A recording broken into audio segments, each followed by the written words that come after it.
केंद्रीय निवडणूक आयोग असेल किंवा राज्य निवडणूक आयोग आणि विरोधक यांचं कुठेतरी मागच्या काही दिवसांपासून आपल्याला संघर्ष बघायला मिळतोय। विरोधी पक्षांनी विशेषतः त्या सगळ्या शिष्टमंडळाने जे मुद्दे उपस्थित केले त्याच्यातले बहुतांश गोष्टी खऱ्या आहेत। बघा, आता मतचोरी झाली का हे सांगू शकत नाही, पण मतदान याद्यांमध्ये त्रुटी आहेत का, तर 100% आहेत। हा, हे माझ्या देगलूर मतदारसंघामध्ये माझ्या गावची एक मतदार यादी आहे। त्या मतदार यादीमध्ये पहिले मी 8 पानं 8 पानं मी सध्या प्रिंट केले, तर त्याच्यामध्ये जवळपास 8 पानांपैकी 120 लोकांच्या घराच्या समोर 0 आहे।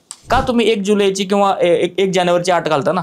नाही घातली पाहिजे ना। आपण एवढं डिजिटल चालवत, तर मतदार याद्या पण डिजिटल करून घ्या।